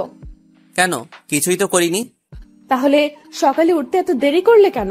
ও, ফুপির সাথে কথা বলতে বলতে অনেক রাত হয়ে গিয়েছিল। তারপর শুতে গিয়ে ঘুম আসেনি। ফজরের আগে ঘুম আসে, তাই অনেক দেরিতে ঘুমানোতে উঠতে দেরি হয়ে গেল। ও, তোর শরীর এখন কেমন আছে? ভালো, আগের থেকে অনেক সুস্থ। এরপর সামিয়াকে নিয়ে ভার্সিটি চলে আসি। ওকে নামিয়ে বাইকটা পার্ক করে তারপর রাকিবদের সামনে গেলাম। কিরে, কি অবস্থা? ভালো, তোরা কেমন আছিস? ভালো, কিন্তু তুই এখন আসতে গেলি কেন? আর একটু সুস্থ হওয়ার পর আসতি। না রে, এমনিতেই অনেক মিস গেছে, এখন না আসলে আবার পিছিয়ে যাব। তো আমাদের ভাবি কেমন আছেন? ভাবি বলাতে সামিয়া লজ্জায় পুরো মুখ লাল হয়ে গেছে। আরে ভাবি দেখি লজ্জা পাচ্ছে। ওই তোরা থামবি? কেন? তোরা প্রেম করবি আর আমরা ভাবি বলে দোষ? ভাবি কি মাইন্ড করলেন নাকি? না, আমি কিছু মনে করিনি। এরপর ওদের নিয়ে ক্লাসে চলে গেলাম। ক্লাস শেষ করে বের হয়ে মাঠের দিকে গিয়ে দেখি সামিয়ার বান্ধবীরা আড্ডা দিচ্ছে। যাই, ওদের সাথে একটু মজা করি। যেই ভাবা সেই কাজ, ওদের সামনে গেলাম। কেমন আছো আমার শালিকারা? আরে দুলাভাই যে এতক্ষণ ভালো ছিলাম না, এখন আমাদের দুলাভাই আসছে, সবাই ভালো হয়ে গেছে। আমি আশায় ভালো কেন? আরে আমাদের একটা মাত্র দুলাভাই তো, তাই। ও তাই বলো? তো দুলাভাই শুধু কি আমাদের বান্ধবীকে নিয়ে ঘুরবেন? আমাদেরও একটু আধটু সময় দিয়েন। আরে তোমরা হলে আমার আদরের শালিকারা, তোমাদের সময় না দিলে কাদের দিব? ও সত্যি? পিছনে করে তাকাতেই দেখলাম সামিয়া আমার দিকে রাগী লোক নিয়ে তাকিয়ে আছে। ও তুমি? কেন, ডিস্টার্ব করলাম নাকি? না, শালিকাদের সাথে একটু মজা করছিলাম। কারা শালি তোমার? আরে তোমার বান্ধবীরা আমার শালি না? শালা লুচ্চা, তোরে তো। আরে রাগিস কেন, আমরা তো এমনি মজা করছিলাম। একদম ওর দিকে নজর দিবি না। বাবা, এত কিছু বিয়ে আগে হলে বিয়ের পর তো কাউকে দেখতেই দিবি না। দরকার হলে তাই করব, তোরা থাক, আমি আসছি। ওই শালা লুচ্চা, চল আমার সাথে। কি করে এখন আল্লাহ জানে। যে হারে রেগে আছে, আজকে তো আমি শেষ। তাও ওর পিছনে পিছনে গেলাম পুকুর পাড়ে। এটা কলেজের পিছনে হওয়ায় তেমন কেউ আসে না। এখন তো দেখি আরো কেউ নাই। হাই হাই, আমাকে এখানে মেরে ফেললেও কেউ দেখতে আসবে না। ওই ওদের সাথে এত ইটিস পিটিস কিসে? আরে আমি তো এমনি মজা করছি, এত রাগ করার কি আছে? চুপ, কোনো কথা বলবি না। এমন জায়গায় মারবো না, আর কোনোদিন বাবা হতে পারবি না। তাহলে তো তোমারও সমস্যা। ওই কি বললি? কিছু না। কি ডেঞ্জারাস মেরে বাবা, আমি ওর থেকে একটু দূরে দাঁড়িয়ে আছি। ওই এদিকে কাছে আয়। আমি মনে করলাম মারার জন্য ডাকছে, আর যাই করি প্রিয় মানুষটাকে তো আর কিছু করতে পারবো না, তাই বললাম সামিয়া এবারের মতো মাফ করে দাও, আর ওদের সাথে কথা বলবো না। তোকে আসতে বলছি, আসবি। আমিও ওর কাছে গেলাম, আর ও আমার আরো কাছে আসলো। আমি মনে করলাম থাপ্পড় মারবে, কিন্তু আমাকে অবাক করে দিয়ে ও আমাদের চার ঠোঁট এক করে দিল। কি এক অজানা অনুভূতি আমাকে গ্রাস করলো, পুরো শরীরে কারেন্ট বয়ে যাচ্ছে। এই প্রথম কোনো মেয়ের ঠোঁটের স্পর্শ পেলাম, কোন এক অজানা জগতে হারিয়ে যাচ্ছি। এইভাবে 3 মিনিট মতো থাকার পর সামিয়া আমাকে ছেড়ে দিল। ওর দিকে তাকিয়ে দেখলাম লজ্জা পাইছে, যে আমার দিকে তাকাতেও পারছে না। দেওয়ার সময় মনে ছিল না, এখন লজ্জা পেলে কি হবে? ওই ওই চুপ, মিস্ত্রিটা কেমন লাগলো? আমি ওকে রাগানোর জন্য বললাম, থুতু, পচা লিপস্টিক, ওয়াক থু। দেখি ও রেগে ফায়ার। কি বললি তুই? না, বললাম অনেক মিষ্টি, আর একটু মিষ্টি খাওয়াবে? প্রতিদিন দিব, কিন্তু অন্য কোনো মেয়ের দিকে তাকাতে পারবি না। আচ্ছা ঠিক আছে, তাকাবো না। আচ্ছা তোমার আব্বু কি আমাদের সম্পর্কে জানে? জানে, আব্বুকে আমি সব বলেছি। এইভাবে চলে গেল 12টা দিন। আজ আবার হাসপাতালে যেতে হবে চেক আপ করার জন্য।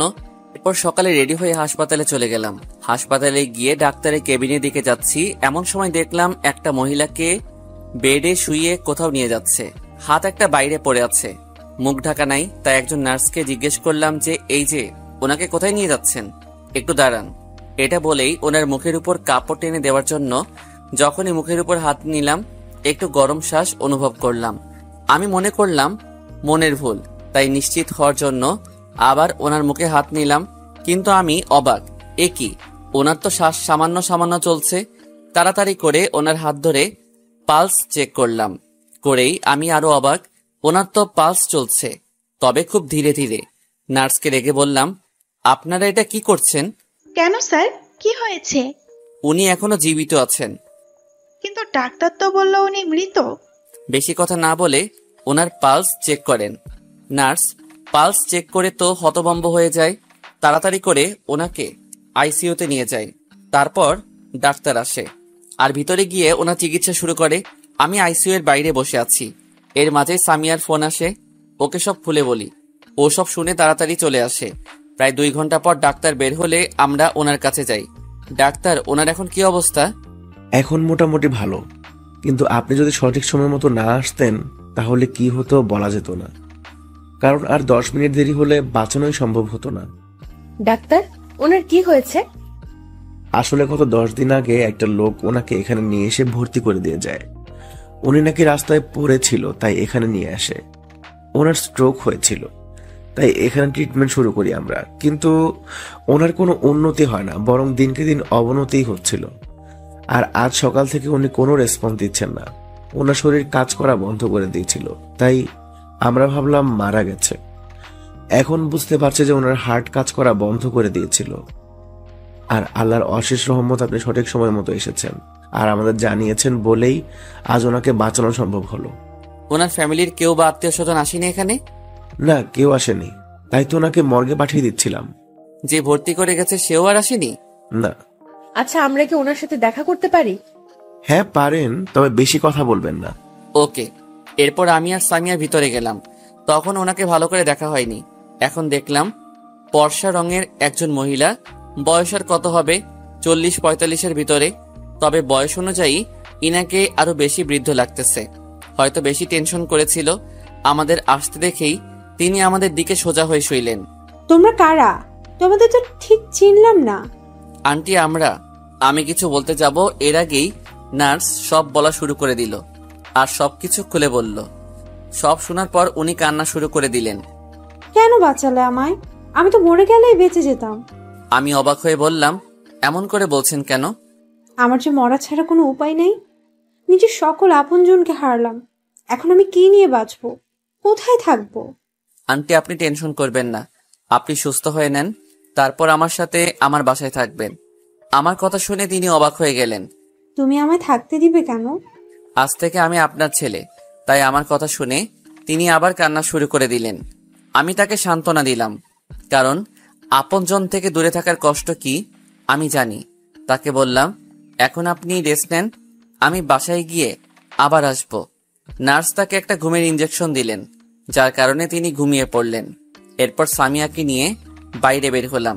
শাকিব, তোমাকে যত দেখছি তোমাকে আরো বেশি ভালোবেসে ফেলছি। কেন, আগে বাসতে না? আরে বাসি তো, কিন্তু এখন আরো গভীর হচ্ছে। আচ্ছা, এটা হসপিটাল, বাকি রোম্যান্স বাসায় গিয়ে করো। এখন ডাক্তারের কাছে চলো। চলো।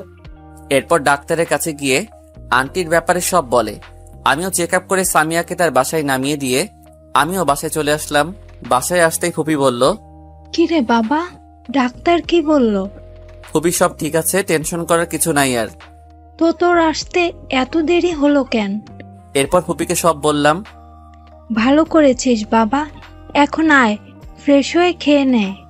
তারপর খাওয়া দাওয়া করে আবার হাসপাতালে গেলাম। যাওয়ার সময় কিছু ফ্রুটস নিলাম। এভাবে 7টা দিন কেটে গেল। আর এই 7 দিন শুধু আমি না, সামিয়াও আন্টির অনেক সেবা যত্ন করলো। আর ফুপিও কয়েকবার গিয়েছিল দেখে আসতে। আজ আন্টিকে রিলিজ দিয়েছে, তাই সামিয়া আর আমি গিয়ে আন্টিকে নিয়ে আসলাম আমার বাসায়। তার থাকার জন্য নিচে একটা রুম গোছালাম, কারণ তার এই অবস্থায় উপরে উঠতে সমস্যা হবে। ফুপির পাশের রুমেই আন্টির থাকার ব্যবস্থা হলো। আন্টির এখানে আসার আজ 2 সপ্তাহ হয়ে গেল। আর এই সময়ের মধ্যে তিনি আমাদের সবাইকে অনেক আপন করে নিল। আর সবচেয়ে বড় কথা, ফুপিও এখন একজন সঙ্গী পেল। সামিয়াও প্রতিদিন আসে। আপনাদের বলতে ভুলে গেছি, সামিয়ার পরিবারও আমাদের সম্পর্কের কথা জানে, কিন্তু তারা মেনে নিয়েছে। সবাই একসাথে গল্প করি, একটা পরিপূর্ণ পরিবার। কিন্তু এর মাঝেই বাবা মার কথা মনে পড়ল। অনেক খারাপ লাগে, হয়তো আমাকে ছাড়া তারা ভালো আছে। আজ সকালে ঘুম থেকে উঠে ফ্রেশ হয়ে রুমের বাইরে এসে ড্রয়িং রুমে গেলাম। ওখানে গিয়ে কিচেনে চোখ যেতেই আমার চোখ তো কপালে উঠে গেল। ঘুম থেকে উঠে ফ্রেশ হয়ে ড্রয়িং রুমে এসে দেখি আন্টি আর ফুপি গল্প করছে। কিচেনের দিকে চোখ যেতেই আমার চোখ কপালে উঠে গেল। দেখলাম সামিয়া কিচেনে রান্না করতেছে। এই মেয়েটার মুখে কোনোদিন রান্নার কথা শুনিনি, আর আজ সেই রান্না করছে। মেয়েটা রান্নাও জানে নাকি? চাই ওকে একটু বিরক্ত করে আসি, যেই ভাবা সেই কাজ। চুপি চুপি ওর পিছনে গিয়ে পিছন থেকে ওকে জড়িয়ে ধরলাম। প্রথমে কে না কে ভেবে ও খুব ভয় পেয়ে গেল। পরে যখন বুঝতে পারলো আমি, তখন ভয় গেল। ও তুমি? আমি তো ভয় পেয়ে গেলাম। তুমি রান্নাও করতে পারো? আগে জানতাম না, এখন ইউটিউব থেকে দেখে দেখে শিখছি। ও, তো কি রান্না করছো? তোমার ফেভারিট বিরিয়ানি। ওয়াও, কিন্তু তুমি কি করে জানো এটা আমার প্রিয়? প্রিয় মানুষের কিছু জিনিস জানতে হয়। এখন ছাড়ো, কেউ দেখলে কি ভাববে? কেউ কিছু ভাববে না। আমি আমার প্রেমিকাকে জড়িয়ে ধরেছি, এটা বলে আরো জোরে জড়িয়ে ধরলাম। এই ছাড়ো, এই নাও চা খাও। আচ্ছা একটা ইয়ে দাও না। এটা আবার কি? না মানে সত্যি জানো না? না, তাই তো বললাম। দূর হও, আগে জানতাম মেয়েরা ছেলেদের থেকে বেশি রোমান্টিক, এখন তো দেখে তুমি কিছুই বুঝো না। বুঝাই বললেই তো বুঝবো। ইয়ে মানে কিস দেওয়ার কথা বলছি। ওই তুমি তো দেখি অনেক বড় লুচু। কিসের লুচু? যাও এখান থেকে। ঠিক আছে তাহলে তোমার বান্ধবীদের কাছে যাই। খাবারের মধ্যে বিষ দিয়ে একদম উপরে পাঠিয়ে দেব, তখন কোনো পেতনিকে কিস করো। আচ্ছা যাও, লাগবে না। এটা বলে আন্টিদের কাছে চলে আসলাম। ওদের সাথে গল্প করতে করতে সামিয়া ডাক দিল খাওয়া খেতে। তারপর খেতে গেলাম। ও আপনাদের তো বলা হয়নি, ফুপি আন্টিকে আমার সামিয়ার ব্যাপারে সব বলেছে, তাই কিছু মনে করেন না। খেতে বসার পর খাওয়া শুরু করলাম। কিছুক্ষণ পর দেখি পায়ে সুরসুরি দিচ্ছে। আমি জানতাম এটা সামিয়া, তাও কিছু না বলে খাওয়া শেষ করলাম। ও জানে না যে ও তেরা হলে আমি হলাম ঘাট তেরা। তারপর খাওয়া শেষ করে রুমে এসে ফেউতে নিউজ পেড়ে ঘুরতেছি। এমন সময় সামিয়া আসলো রুমে। কি করো? একটা মেয়ের সাথে প্রেম করি। ঠিক আছে করো, আমি তাহলে যাই। যাও। ওলে বাবালে, আমার বাবুটা দেখি রাগ করছে। না রাগ করি নেই। আর কিছু বলতে না দিয়ে সামিয়া ওর ঠোঁট আর আমার ঠোঁট এক করে দিল। আমার সারা শরীরে কারেন্ট বয়ে গেল। আমিও আর না পারলাম না, ওর সাথে সারা দিলাম। এভাবে 5 মিনিট মতো করার পর আমার দম বন্ধ হয়ে আসছে। এটা বুঝতে পেরে সামিয়া আমাকে ছেড়ে দিল। এখন কি মিষ্টি খাওয়ার পর কি গেছে নাকি আরো আছে? চুপ করে থাকলাম। কি আরো মিষ্টি খাবে? না বাবা লাগবে না। এতটুকুতে এরকম হলে কিভাবে হবে? কাহিনী মে টুইস্ট আপ বাকি হ্যায়। বাকি সব বিয়ের পরে। এখন চলো তোমাকে দিয়ে আসি। আচ্ছা, তুমি আমাকে এত ভালোবাসো কেন? জানি না। সারা জীবন এরকম ভালোবাসবে? মরার আগ পর্যন্ত বেঁচে যাব। যদি আমি হারিয়ে যাই? চুপ, এরকম কথা কখনো বলবে না। তারপর সামিয়াকে ওর বাসায় নিয়ে গেলাম। আগেই বলেছি ওর পরিবার আমাদের মেনে নিয়েছে, তাই কেউ কিছু বলে না। এরপর বাসায় চলে আসি। এইভাবেই দিন চলে যাচ্ছে। একদিন হঠাৎ আন্টি আমাকে ডাকলো, তাই আন্টির কাছে গেলাম। গিয়ে দেখি ফুপি সহ বসে আছে। আন্টি ডেকেছো? বাবা, আমাকে একটু সাহায্য করতে পারবে? আন্টি এভাবে বলছো কেন? করতে পারবে? আন্টি তুমি বলো কি করতে হবে, আমি আপ্রাণ চেষ্টা করব। বাবা, আমাকে আমার পরিবারকে খুঁজতে সাহায্য করবে? আন্টি পরিবার মানে? আমার স্বামী আর মেয়েকে। কিন্তু তুমি বলেছিলে যে তোমার কেউ নাই। না বাবা, আমার পরিবার আছে, তাদের আমি হারিয়ে ফেলেছি। এখানে আমি তাদেরই খুঁজতে এসেছি। তুমি কি বলছো কিছুই বুঝতেছি না, একটু খুলে বলবে? ঠিক আছে, শুনো বলছি। বলো। ফুপির দিকে তাকিয়ে দেখলাম ফুপি অবাক হয়ে আন্টির কথা শুনছে। আন্টি বলা শুরু করলো। যখন আমার বিয়ে হয় তখন ওই বিয়েতে মত ছিল না, কিন্তু যার সাথে বিয়ে হয় তার সাথে থাকতে শুরু করি, তখন আমার তাকে অনেক ভালো লেগে যায়। বলতে পারো তাকে অনেক ভালোবেসে ফেলেছি, কিন্তু সেটা বাইরে প্রকাশ করতাম না। তেমন আমাদের ঘরে একটা মেয়ে বৃষ্টি জন্ম নেয়। তখন আমাদের ঘর আনন্দে ভরে যায়, অনেক সুখ আসে আমাদের কপালে। কিন্তু এই সুখ আমার কপালে ধরেনি। আমাদের সংসারে ঝড় নেমে আসে। একটা লোক আমাদের সংসারে আগুন লাগায়। আমার নামে বৃষ্টির বাবার কাছে উল্টাপাল্টা বলে। তাও বৃষ্টির বাবা সেসব বিশ্বাস করেনি। আমরা একে অপরকে অনেক ভালোবাসতাম, আর আমাদের চোখের মনি ছিল বৃষ্টি। আমাদের সবকিছু ওই ছিল। ধীরে ধীরে আমাদের মেয়ে 6 বছরের হয়ে ওঠে। এই 6 বছরে আমরা একে অপরকে অনেক ভালোবেসে ফেলি আর খুব বিশ্বাস করতাম। ওই দিন ছিল বৃষ্টির জন্মদিন।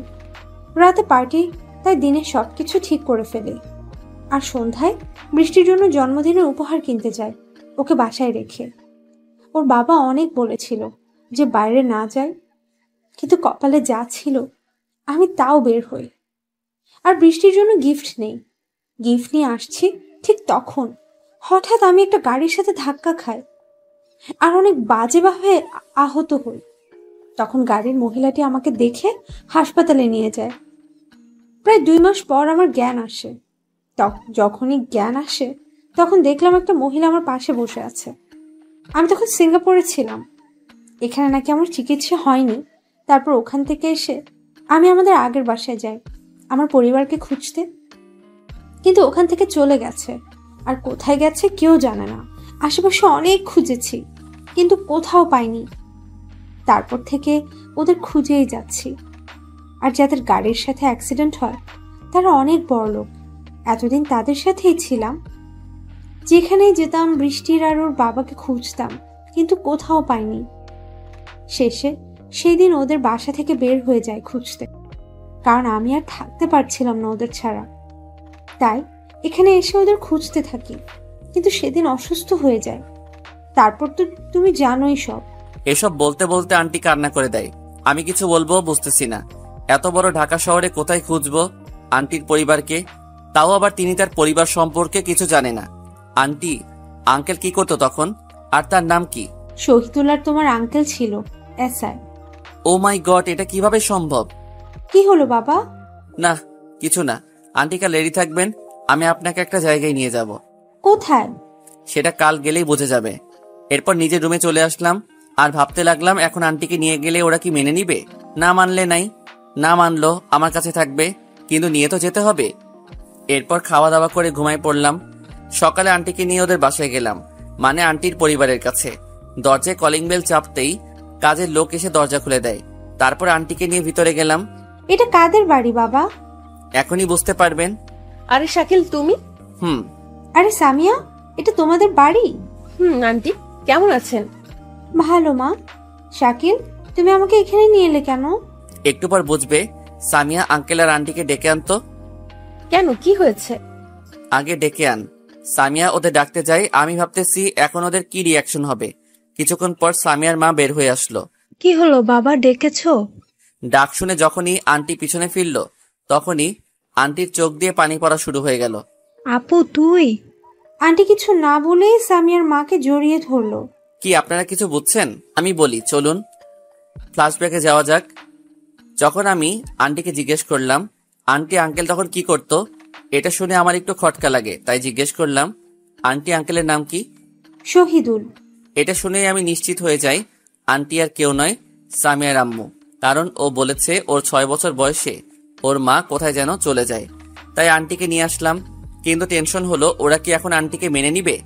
আচ্ছা দেখি কি হয়। গল্পে আসা যাক। সামিয়ার মা আর আন্টি একে অপরকে জড়িয়ে ধরে কান্না করতে থাকে। এর মাঝেই সামিয়া আর ওর বাবা আসে। আন্টিকে না দেখে সামিয়ার বাবা বলল, কে এসেছে ইয়াসমিন? যখনই আন্টির দিকে নজর যায় তখনই সামিয়া আব্বু থ হয়ে যায়। কি হলো আব্বু, তুমি এমন ভাবে দাঁড়িয়ে আছো কেন? চলো আন্টির সাথে পরিচয় করিয়ে দেই। এদিকে সামিয়ার আব্বুর কোনো হুঁশ নাই। আন্টিকে দেখলাম আন্টিও তাকিয়ে আছে আর কান্না করে যাচ্ছে। সামিয়া এর কিছুই বুঝতে পারছে না, তাই জিজ্ঞেস করলো, কি হলো আন্টি, তুমি কাঁদতেছো কেন? সামিয়া, উনি তোমার আন্টি না? মানে? আমি কিছু বলবো তার আগে আন্টি বলল, বৃষ্টি, তুই আমাকে চিনতে পারছিস না? এটা শুনেই আন্টি আরো বেশি কান্না শুরু করে দিল। সামিয়া, এটা তোমার আম্মু।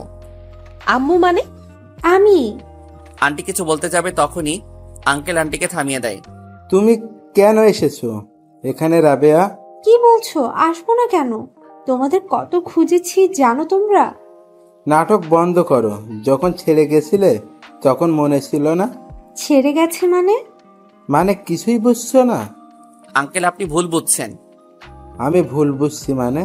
এরপর আমি ওদের সবকিছু খুলে বলি। আমার কথা শুনে আঙ্কেল আর কিছু বলতে পারছেন না। আমাকে তুমি মাফ করে দাও, তোমাকে এত বছর ধরে ভুল বুঝেছি। আর সামিয়া দৌড়ে এসে আন্টিকে জড়িয়ে ধরে কান্না শুরু করে দিল। আমাদের কেন ছেড়ে গেলে আম্মু? বৃষ্টি, মা আমার আর কোনোদিন যাব না। তারপর সামিয়া আন্টিকে বলল, ইয়াসমিন তুই এখানে যে, আন্টি আঙ্কেল আন্টির বিয়ে হয়েছে। কি বলছো এসব? আপু আমার কথাটা শোন। কি শুনবো তোর কথা? আর শহীদুল আমার জন্য অপেক্ষা করতে পারলো না? আমি এটাই ভয় পাচ্ছিলাম। কি শুনবো তোমার কথা? এসব কথা হচ্ছিল ঠিক তখনই দরজার দিক থেকে কেউ আম্মু বলে ডাক দিল। আমরা দরজার দিকে তাকাতেই দেখলাম একটা ছেলে দাঁড়িয়ে আছে, বয়স 12-14 হবে এরকম। এরপরে ছেলেটা যা করলো আমাদের সবাই তো পুরোই অবাক এর কথায়। কিন্তু আমি ভাবছি এই ছেলেটা আম্মু কাকে বলল? তোমার আম্মুকে এখানে? ও আমার ছেলে। মানে? দেখলাম সামিয়া, আন্টি, এমনকি আমিও অবাক। কিন্তু আঙ্কেলের কোনো পরিবর্তন দেখলাম না, যেন তিনি জানেন আন্টির ছেলে মেয়ে আছে। আন্টি মানে পরে জেনে নিব, এখন ওর বোনকে বাঁচাতে হবে। আমি ছেলেটার পাশে গেলাম। তোমার আপুকে কারা নিয়ে গেছে জানো? না। কোথায় নিয়ে গেছে জানো? হ্যাঁ জানি, আমি প্রথমে ওদের পিছু নিয়েছিলাম, কিন্তু ওরা অনেক আর আমি একা, তাই এখানে চলে আসলাম। তাড়াতাড়ি চলেন। ছেলেটা এবার আরো বেশি কান্না শুরু করে দিল। শাকিল, চলো তাড়াতাড়ি। না আঙ্কেল। মানে? আঙ্কেল, আপনি থানায় গিয়ে পুলিশ ফোর্স নিয়ে আসবেন ওদের অ্যারেস্ট করার জন্য। তাহলে ততক্ষণ ওখানে কে যাবে? আমি যাচ্ছি। কিন্তু তুমি একা? আঙ্কেলকে থামিয়ে, আঙ্কেল আপনি জানেনই আমি কে। কিন্তু? কোনো কিন্তু না। তারপর ছেলেটাকে বললাম, আমাকে ওই জায়গায় নিয়ে যাও। ইয়াসমিন আন্টির দিকে তাকালাম, দেখি কান্না করছে, আর আন্টি ওনাকে সান্ত্বনা দিচ্ছেন। আর সামিয়াও দেখি কান্না করছে, আর আমার দিকে করুণ ভাবে তাকিয়ে আছে। আমি ওকে চোখের ইশারায় অভয় দিলাম। তারপর ওই ছেলেকে নিয়ে আমি রওনা দিলাম বাইক নিয়ে। কিন্তু আন্টির এই ছেলে মেয়ের ব্যাপারটা বুঝলাম না, পরে জানতে পারবো। এখন এই মেয়েটাকে সুস্থভাবে নিয়ে যেতে পারলেই হয়। ছেলেটা একটা পুরাতন বাড়ির কাছে এসে থামতে বলল। বাইরের থেকে দেখে মনে হয় কেউ নাই, হয়তো এটাই তাদের ঘাঁটি। তারপর ভিতরে গেলাম। গিয়ে ভিতরে পরিবেশ দেখে আমি অবাক না হয়ে পারলাম না, কারণ ভিতরে 7 জন মেয়ে, হাত পা বাঁধা। এরা এখানে কেন, আর কেনই বা আনলো এখানে এদের? এর মাঝে ছেলেটাকে বাইরে পাঠিয়ে দিলাম, কারণ ওর কোনো ক্ষতি হলে আমি কি জবাব দিব। এসব দেখছি এমন সময় একটা রুম থেকে এক লোক বাইরে বের হয়ে এলো, এসে আমাকে দেখে ফেললো। আমি পিছনে তাকালাম। ওই কে রে তুই? এখানে কি করিস? আমি পিছনে তাকালাম। এখানে এসব কি? সেটা তোকে কেন বলবো? তুই এখানে কেন এসেছিস? জানের কি মায়া নাই? অনেক আছে, কিন্তু তোদের মনে হয় নাই। মানে? ওই এদিকে বাইরে আয়। ওর লোকদের ডাক দিল, সাথে সাথে একটা ঘুষি মেরে দিলাম লোকটার নাকে, আর লোকটা মুখ থুবড়ে পড়ে গেল নিচে। এর মাঝে চিৎকার শুনে ওর লোকেরা বাইরে আসে। আমাকে দেখে একজন আমাকে মারতে আসবে, ঠিক সেই সময় দেখলাম একটা রড পড়ে আছে। ওটা উঠিয়ে এলোপাতাড়ি বাড়ি দিতে শুরু করলাম। ওদের কয়েকজন আহত হলো, কিন্তু ওরা সংখ্যায় 15-16 জন হবে, তাই কাবু করতে কষ্ট হচ্ছে। যেই সামনে আসে সেই মার খাচ্ছে। এমন সময় ওদের একজন গুলি বের করলো। এটা দেখে কি করব বুঝতেছি না। ট্রিগারে চাপ দিতে যাবে, এমন সময় আরেকটা গুলি এসে ছেলেটার হাতে লাগলো, আর ছেলেটার হাত থেকে গুলি পড়ে গেল। আর অমনি বন্দুকটা তুলে নিলাম, আর ওদের দিকে তাক করে ধরলাম। ওরা তো অবাক, হঠাৎ কে গুলি চালালো। দরজার দিকে তাকালাম। আপনারা নিশ্চয়ই ভাবছেন সামিয়ার আব্বু পুলিশ ফোর্স নিয়ে এসেছে। হা, তারা না। কিরে, তোদের এতক্ষণ লাগলো কেন? সরি দোস্ত, বাড়িটা খুঁজে নিতে একটু দেরি হলো। আর একটু দেরি হলে কি হতো আমার? আরে কার এত বড় বুকের পাটা, আমার দোষকে কিছু করবে? হ্যাঁ, এবার বলি, এরা কারা? ইরফানের কথা মনে আছে? আমার বন্ধু, যার জন্য মেয়ে একটাকে পালিয়েছিল আর আমার বাড়ি ছেড়ে আসতে হলো। আর সাইদ, ও হলো আমার জানে জিগারের দোস্ত। আপনারা ভাবছেন ওরা এখানে কিভাবে আসলো? আসার সময় ওদের ফোন করে জানিয়ে দেই, কিন্তু সঠিক ঠিকানা বলতে পারিনি, তাই আসতে দেরি হলো। কিরে সাইদ, তুই দেশে কখন আসলি? আসলাম আজকে, আর আজ ইরফান ফোন করে বলল আসতে। আসলে ও দেশের বাইরে চলে গিয়েছিল। এবার আর ওই বদমাইশগুলো কিছু করতে পারছে না, কারণ ইরফানের সাথে সাইদ সহ আরো 15-20 জন হবে আসছে, আর সবার হাতেই গুলি। ওই তোরা এখানে মেয়েগুলোকে নিয়ে আসলি কেন? ওরা কেউ কিছু বলছে না। আবার জিজ্ঞেস করলাম, কিন্তু কিছু বলছে না। এবার রাগ উঠে গেল, সবাই মিলে ওদের মারতে শুরু করলাম। মারতে মারতে অবস্থা খারাপ করে ফেলি। এর মাঝেই একজন বলে, ভাই আর মাইরেন না। বলছি সবার অবস্থা খারাপ। বল, কেন এনেছিস এদের? আমরা এদের কিডন্যাপ করে এনে জোর করে দেহ ব্যবসার কাজে লাগানোর জন্য এনেছিলাম। এটা শুনে মাথা আরো বেশি গরম হয়ে গেল, তাই আরো কয়েকটা মারলাম। এবার বল, এর আগে আরো কয়জনের সাথে এরকম করেছিলি? আর কারোর সাথে না, এরাই প্রথম। 10 জন হলে এদের জায়গায় দিয়ে আসতাম। আমি আর কিছু না বলে বাইরে দাঁড়িয়ে থাকা ছেলেটাকে নিয়ে মেয়েগুলোর সামনে গেলাম। দেখলাম সব মেয়ে কান্না করছে। এটা দেখে আমার আরো খারাপ লাগে। এখানে প্রায় সবাই আমার বোনের বয়সের। কেমনে পারে মানুষ এসব করে? ছেলেটাকে বললাম, এখানে তোমার আপুকে? ছেলেটা একটা মেয়েকে দেখালো। মেয়েটাকে ভালো করে দেখলাম, আর এটা তো ঋতু, সামিয়ার বান্ধবী। ওর কাছে যেতেই ও কান্না শুরু করে দিল। এর মাঝে আঙ্কেল পুলিশ ফোর্স নিয়ে চলে আসলো। ঋতুমা, তুমি ঠিক আছো? হ্যাঁ আঙ্কেল। এটা বলে আবার